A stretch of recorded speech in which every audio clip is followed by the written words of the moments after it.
पहली बात तो है कि अपने दिन का एक शेड्यूल फिक्स बना लीजिए।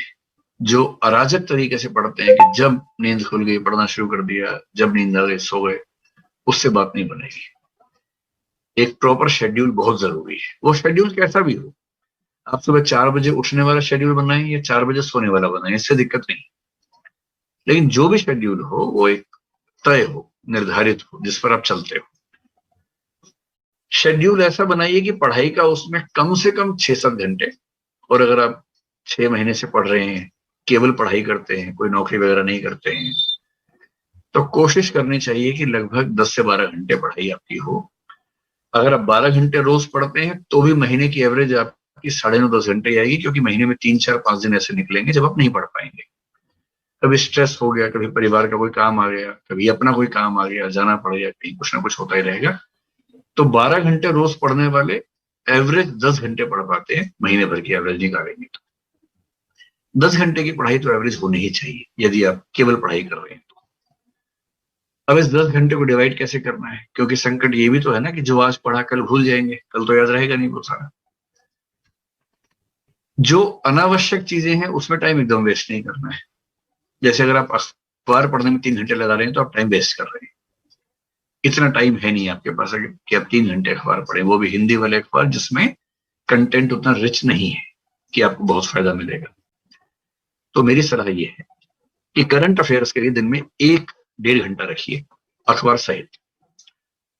अखबार पढ़ने का शौक है तो पढ़ना चाहिए, लेकिन इस भाव से मत पढ़िए कि इससे आईएएस बन जाएंगे।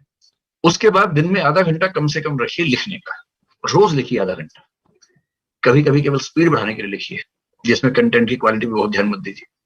कभी कभी कंटेंट की प्रेजेंटेशन कैसे करनी है उस पर आधा घंटा काम कीजिए।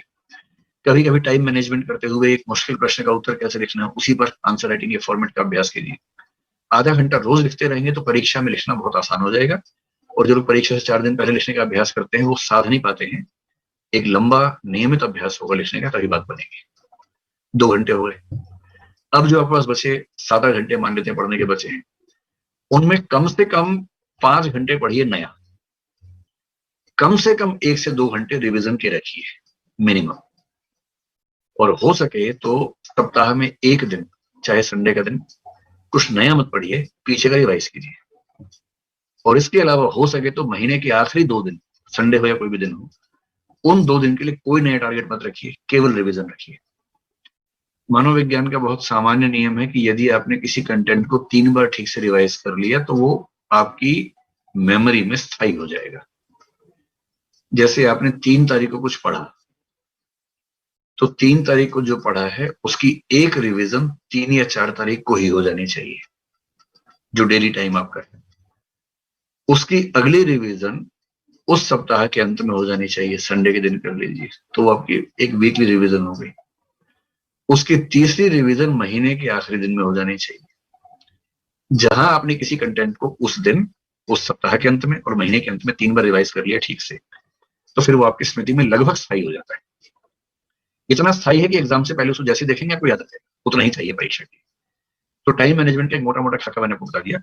एक तो शेड्यूल बनाइए, एनुअल, मंथली, डेली, कि पूरे साल का टारगेट ये है। साल के टारगेट को महीने में बांट के देखेंगे तो जनवरी में ये, फरवरी में ये, मार्च में ये, मोटा मोटा क्लासिफिकेशन कर लीजिए। फिर महीने का टारगेट ध्यान में रखते हुए डेली टारगेट बना लीजिए कि आज मुझे इतना पढ़ लेना है। और फिर जो शेड्यूल बनाएंगे उसमें मैंने आपसे पहले ही कहा कि शेड्यूल मानवीय बनाइएगा, बहुत मुश्किल मत बनाइए कि जो पूरा करना संभव ना हो। वरना क्या होगा, 2 दिन आप शेड्यूल पे चलेंगे फिर हाफ के बैठ जाएंगे, उसका फायदा नहीं है। उतना ही रखिए जितना सामान्य रूप से संभव है। और मनुष्य बने रहने का सारा रास्ता निकालिए, हंसी मजाक, मनोरंजन, दोस्तों से बातचीत, खेल कूद, सैर, इस सब का समय जरूर रखिए, वरना शेड्यूल चल नहीं पाएगा। तो पूरी बात का सार, 24 घंटे में से केवल 10 से 12 घंटे पढ़ाई को देने हैं, बाकी 10 से 12 घंटे या 12-14 घंटे बाकी चीजों के लिए। जो 12 घंटे पढ़ाई के लिए हैं या 10 घंटे पढ़ाई के लिए हैं, उनमें से 1.5 घंटा करंट अफेयर्स अखबार सहित, आधा घंटा कम से कम लिखने का अभ्यास प्रतिदिन, ये 2 घंटे हो गए। 2 घंटे कम से कम रिवीजन के रोज, सप्ताह में एक पूरा दिन और महीने के अंत में 2 पूरे दिन अलग से, यानी कि महीने में 6 दिन रिवीजन के रख लीजिए। बाकी 24 दिनों में रोज 5 से 6 या 7 घंटे नया पढ़िए। ये शेड्यूल मेरे ख्याल से आपको सबसे ज्यादा हेल्प करेगा। जो 5 से 7 घंटे पढ़ना है वो आप एक चीज भी पढ़ सकते हैं, बांट भी सकते हैं। अगर आपकी नेचर ऐसी है कि अगर मैं संविधान पढ़ रहा हूं तो संविधान ही पढ़ूंगा जब तक खत्म नहीं हो जाएगा, वो भी ठीक है। अगर आपकी नेचर ऐसी है कि नहीं, 3 घंटे संविधान पढ़ेंगे, 3 घंटे इतिहास पढ़ेंगे, तो वो भी ठीक है।